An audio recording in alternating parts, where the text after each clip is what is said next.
Magandang umaga po at live mula dito sa Pag-asa Weather Forecasting Center. Narito na ang lagay na ating panahon ngayong linggo, February 9, 2025. Sa ating latest satellite images, makikita natin wala tayong minomonitor na low pressure area, wala rin tayong bagyo sa loob at labas ng Philippine Area of Responsibility.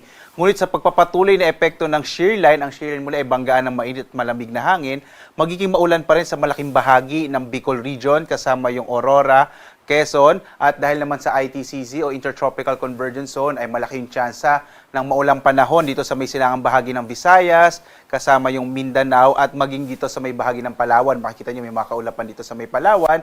Samantala, ang malaking bahagi ng Luzon ay makararanas naman ng mga mahihinang pag-ulan na dulot ng northeast monsoon o hanging amihan. Muli mag-ingat po yung mga kababayan natin, partikular na sa bahagi nga ng Bicol Region at Eastern Visayas kasama yung Quezon Province sa mga banta ng mga biglang pagbaha o flash floods at mga pagguho ng lupa o landslides dulot nga ng tuloy-tuloy na mga pag-ulan, epekto nitong shear line. Base sa mga datos natin, hanggang sa mga sunod na araw ay malit yung chance magkaroon tayo ng bagyo, pero magpapatuloy yung mga pag-ulan na dala ng shear line. At dito nga sa Luzon, makikita natin ang malaking tsansa ng mga pag-ulan, partikular na sa Bicol Region, kasama yung Aurora at Quezon, at maging ilang bahagi ng Mimaropa, lalong-lalo na sa may Palawan, dulot po yan ng shear line at ng ITCZ o Intertropical Convergence Zone. Ang nalalabing bahagi ng Luzon naman, partikular na itong Cagayan Valley, kasama yung Cordillera, kasama rin ang nalalabing bahagi ng Central Luzon, ang Metro Manila at Calabarzon, ay asahan natin ang posibilidad ng mga mahihinang pag-ulan na dulot ng hanging amihan. Sa area naman ng Ilocos Region, inaasahan natin generally fair weather pero posible pa rin yung mga isolated o pulong-pulong mahihinang pag-ulan na dulot ng amihan. Yung agwat nga ng temperatura sa Lawag nasa 23 to 30 degrees Celsius.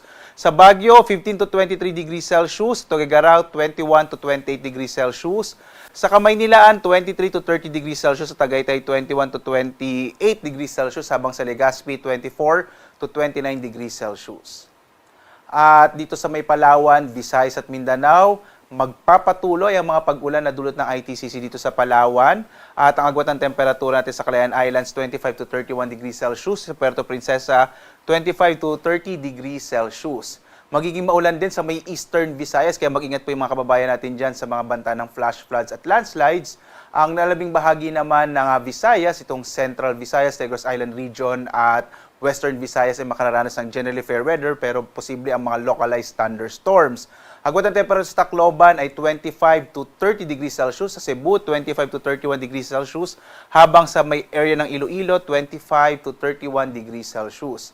Magiging maulan din ang malaking bahagi nitong Eastern Mindanao, yung area ng Caraga at Davao Region na dulot ng ITCZ. Samantalang ang nalalabing bahagi ng Mindanao ay makararanas naman ng mga localized thunderstorms pero posible naman na generally fair weather ang nalalabing bahagi ng Mindanao. Yung agwat ng temperatura natin sa Cagayan de Oro, 24 to 30 degrees Celsius.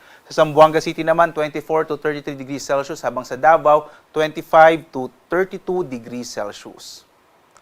At meron tayong inilabas na weather advisory. Ibig sabihin na ito po ang ating inasahang magiging epekto nitong shear line. Magpapatuloy yung mga katamtaman hanggang sa kuminsan malalakas ng mga pag-ulan. Partikular na nga sa Bicol Region, itong malaking bahagi ng Bicol Region, ang Quezon, Aurora, gayon din ang Northern Samar at Eastern Samar. Bukas, inaasahan natin magpapatuloy yung mga pag-ulan at hanggang araw ho ng Martes, posibleng lumakas pa yung mga pag-ulang maranasan lalong-lalo na sa Quezon Province, sa Aurora at magpapatuloy din yung katamtaman hanggang sa kuminsan malalakas ng mga pag-ulan sa malaking bahagi ng Bicol Region. Muli, inuulit po natin dito sa Pag-asa dahil sa patuloy na mga pag-ulan na dulot ng shear line ay inaasahan na natin ang mga potensyal ng mga landslide at flash floods. Kaya sa mga kababayan natin, lalong-lalo na dito sa may silangang bahagi nga ng Southern Luzon, iba yung pag-iingat po na makinig po tayo lalo na sa mga updates ng ating mga local government units.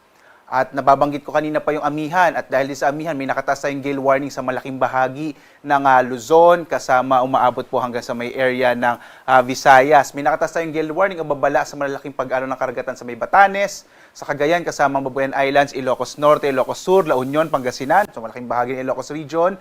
Gayon din sa Isabela, ang kanlurang bahagi ng Zambales, kasama yung Aurora at Calayan Islands, magiging maalon din sa hilagang bahagi ng Quezon, sa malaking bahagi ng Camarines Norte, mga hilagang baybay ng Camarines Sur, gayon din sa hilaga at silangang bahagi ng Catanduanes, silangang bahagi ng Albay, silangang baybayin ng Sorsogon at umaabot po ito hanggang sa may hilagat silangang bahagi ng Northern Samar. Muli sa mga maliliit na sasakyang pandagat at maliliit na mga bangka, iwasang pumalaw dito sa mga bahagi na kung saan nakataas yung ating gale warning kasi inaasahan natin magiging malakas yung pag-alon ng karagatan, epekto ito ng amihan at magpapatuloy ito hanggang sa mga susunod na araw.